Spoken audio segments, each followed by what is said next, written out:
تدعون من دونه ما يملكون من قطمیر، جنہیں تم اللہ تعالیٰ کے علاوہ پکارتے ہو وہ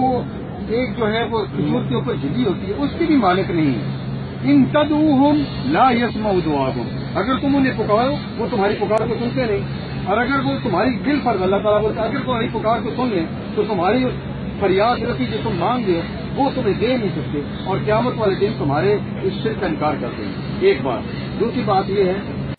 السلام علیکم ورحمۃ اللہ وبرکاتہ۔ معزز سامعین، اس کلپ میں جو آپ نے ابھی سنا، ایک لال رومال والا شخص، ویسے یہ لوگ کہتے ہیں کہ نبی کریم صلی اللہ تعالیٰ علیہ وسلم کی سنتوں پر عمل کرنا چاہیے، لیکن حدیث پاک کے مفہوم کے مطابق عمامہ شریف یہ عزت ہے، انہوں نے اپنی عزت ہی خود ہی اتار دی ہے اور عمامے کے بدلے میں لال رومال اوڑھے ہوئے نظر آتے ہیں۔ جو آیت کریمہ پیش کی والذین تدعون من دونہ ما یملکون من قطمیر، جس کا مفہوم یہ کہ جنہیں تم اللہ کے سوا پوجتے ہو وہ چھلکے تک کے مالک نہیں۔ ان تدعوہم لا یسمعوا دعاءکم، تم انہیں پکارو تو وہ تمہاری پکار نہ سنیں، ولو سمعوا ما استجابوا لکم، اور بالفرض سن بھی لے تو تمہاری حاجت روا نہ کر سکے، ویوم القیامۃ یکفرون بشرککم، اور قیامت کے دن وہ تمہارے شرک سے منکر ہوں گے۔ اب یہ آیت کریمہ تو کلیئر ہے کہ اللہ کے سوا جن کی تم عبادت کرتے ہو،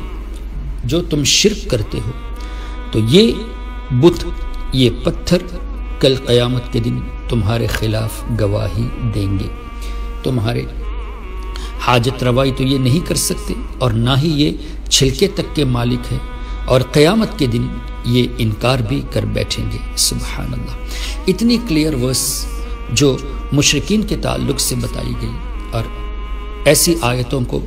پیش کر کے یہ کہنا کہ غوث اعظم کو پکارنا یہ شرک کہا گیا، اولیاء کرام کو پکارنا یہ شرک کہا گیا، صحابہ اور اہل بیت کو پکارنا یہ شرک کہا گیا، اس سے ان کی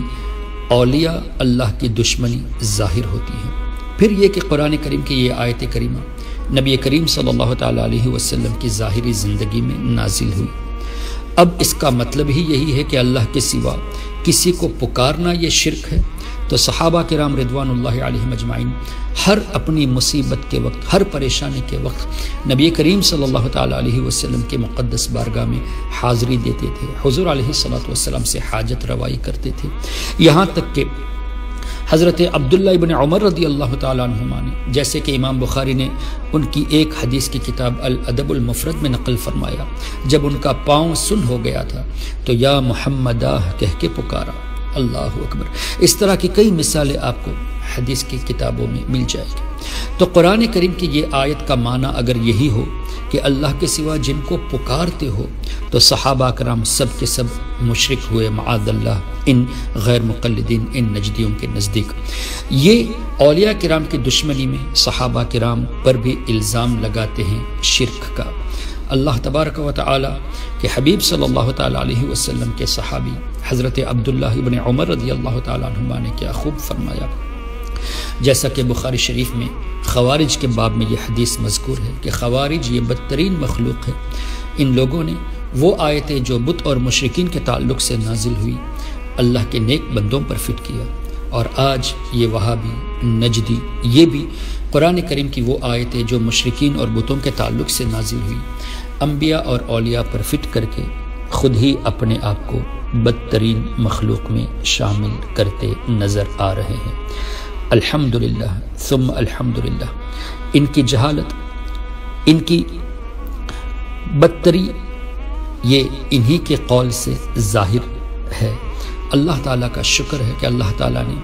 ہمیں ان کی حقیقت انہی کی زبان سے دکھا دی۔ اللہ تعالیٰ ہم تمام لوگوں کے ایمان و عقیدے کی حفاظت فرمائے۔ السلام علیکم ورحمۃ اللہ۔ جھوٹے لوگوں کو کرے گا بے نقاب، جھوٹے لوگوں کو کرے گا بے نقاب، نام سے آیا ہے جیسے ایکسپو، نام سے آیا ہے جیسے expose. Expose, the name of reality.